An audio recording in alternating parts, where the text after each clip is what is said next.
While Charlie Kirk's death is being used by political agents to attack freedom of speech and to further divide an already divided nation, many are wondering what happens next. And most financial analysts these days will tell you what's next.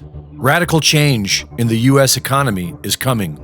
The U.S. government is facing a criminally irresponsible debt crisis. The world is losing faith in the dollar and growing more and more disgusted with the crimes against humanity that the USD money printing machines are funding every day.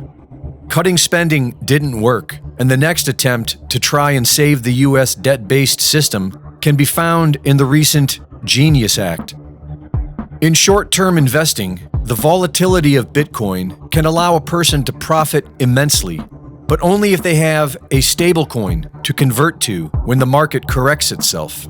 This is the foundational purpose of a stablecoin, to maintain a stable value so that one's investment can be temporarily secured.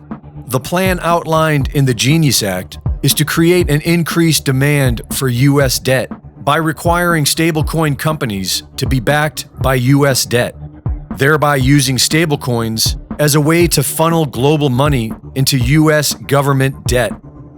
President Putin's advisor, Anton Kobyakov, says that the U.S. is planning a worldwide crypto rug pull to erase its massive debt by creating a U.S. debt-based stablecoin system, and then devalue it, robbing the people of their money to pay off its debt.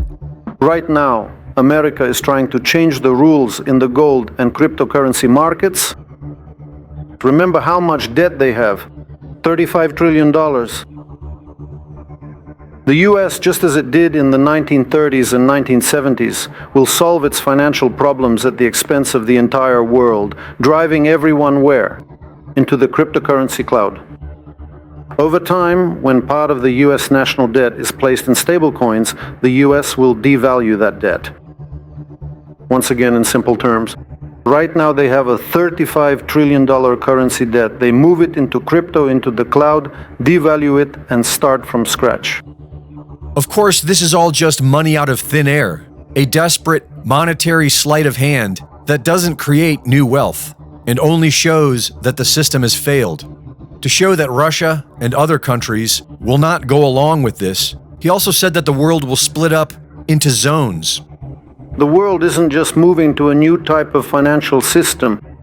The world is moving away from fiat money and dividing into zones.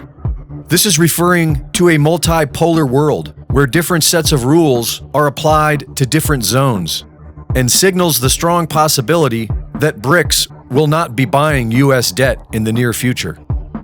It is important to remember that the term and the idea of BRICS was conceived in 2001 by an economist at Goldman Sachs. U.S. regulations on stablecoins will likely push the market offshore, where stablecoin issuers will turn to real-world assets over U.S. debt. The U.S. will then have to manage the debt crisis by taxing the American people, most likely with a carbon tax system. Stablecoins have been predominantly used for investing, but they also have the ability to freeze and seize your money, which should please Trump supporters, who have been giddy schoolgirls over canceling people who offend them online. The future of technocratic banking control is already being deployed in Vietnam, who recently implemented a nationwide digital ID system that requires both citizens and foreign residents to permit the government to store their biometric data in a centralized database. Participation is not optional, and all accounts without biometric data will be closed. The Vietnamese government has already erased and/or frozen 86 million bank accounts, and Vietnam is just the beta test. This is soon going worldwide. Greg Reese reporting. It can't happen here.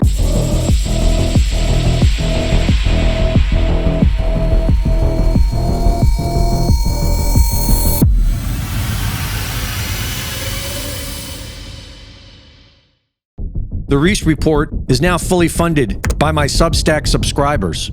Subscribe today and support my work at gregreese.substack.com.